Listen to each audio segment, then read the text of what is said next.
fellas, Kim. No, it's mine, Jen, mine! It's the law, Maud. No! I've got no say in it. No, mine! The Neville's orders are not to pay. Listen, move 1 inch and I will lock your mother up. Neville's their legal guardian. Right?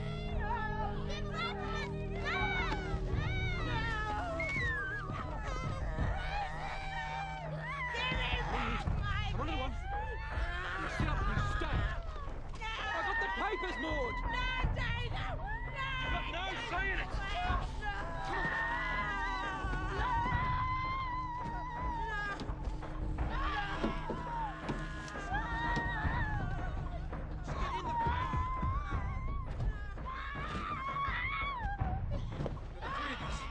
Don't move.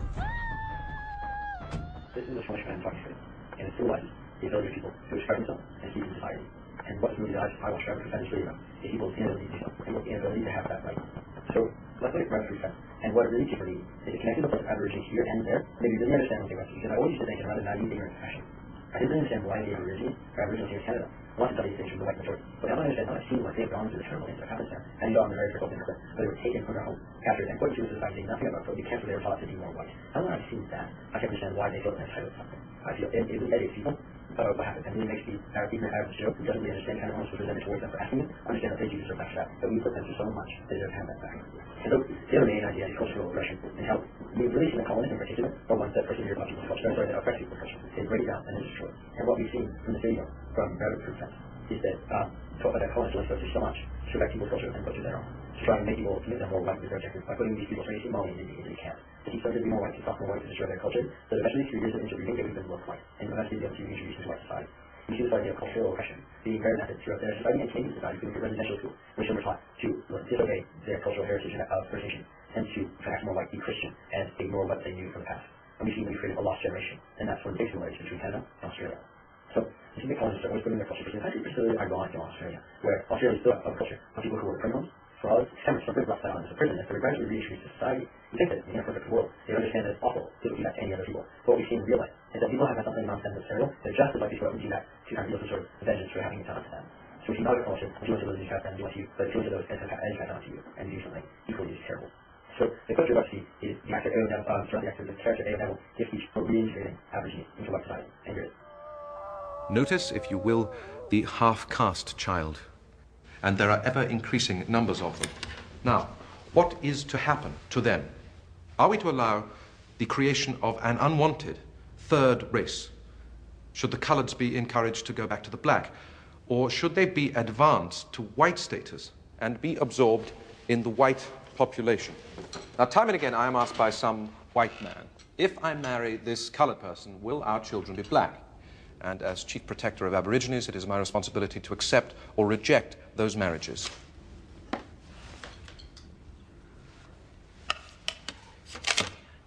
Here is the answer. 3 generations. Half-blood grandmother, quadroon daughter, octoroon grandson. Now, as you can see, in the 3rd generation, or 3rd cross, no trace of native origin is apparent. The continuing infiltration of white blood finally stamps out the black colour. The Aboriginal has simply been bred out. Now, we come to the Moore River Native Settlement. Ladies, most of you are familiar with our work here, the training of domestic servants and farm labourers. I would like to thank you for your continuing support. Hundreds of half-caste children have been gathered up and brought here to be given the benefit of everything our culture has to offer. For if we are to fit and train such children for the future, they cannot be left as they are. And in spite of himself, the native must be helped. It really speaks to how the kind of destruction and awfulness, the damage of their plan, see that's what they want to do. That's what they want to put children ultimately take over culture. Now, I want to show a bit about the symbolism and the idea of defenses and the rabbit defense that segregates Australia into 3 sections, and the Aborigines into different sections. And so this group of girls lived in an Aboriginal area, and they were taken from their home, as you saw in the very first clip. And in the beginning, defense is a symbol of oppression, destruction of culture. And yet, when you turn society to hate in the camp that tries to make them more white, find that home. The table seems to turn on the symbolism. Instead of being a symbol of oppression, it is more a symbol of hope, a beacon of light, a guiding light, like the North Star that brings them back to where they belong. So it stops being a symbol of destruction and starts being a symbol of hope. Now, how does this movie really affect me? Well, to be honest, I was very upset by this movie, and it really affected me deeply. And it's an understanding for me to understand just how the sort of thing that happens to them, how what they had to go through, to see just how things worked back then, and how we were so terrible to people in Australia, and how we've been terrible to patients in Canada. You see equally unjust histories of those people. And so we sort of see what's got attention in this movie is the very first lesson in Roman history. And history is written by the victors. We see this sort of white-centered history that we've come to know as true. It's religious tyranny of the majority, right? We believe what they want to believe to make them seem to be the hero. We really see the minority still oppressed. They want what we thought we could ever do. And so what really taught me is that our society is not built up of one group of people. Instead, it's more mosaic. A group of people where we have Aboriginal, Canadian, white people, we have Asians, we have black people. And we have also not based on one homogenous society, but a collection of society. Which makes me proud that Canada has come out of that, has stopped being so rude to the Aboriginals. We've seen that we've grown past. Even in Australia, where it's lower, there's also the sure that's happening. And that's really what it did to me. It disturbs me and scares me. But also makes me understand how we come to be at this point. Rather than Aboriginal sort of something. And quite frankly, I feel that she did stuff. I understand why society built up the way it is. So the next clip we'll see is Mission Level, or Devil, which the children call him, checking to make sure the children are progressing in one more life. And it really is quite disturbing. So to watch. Grant.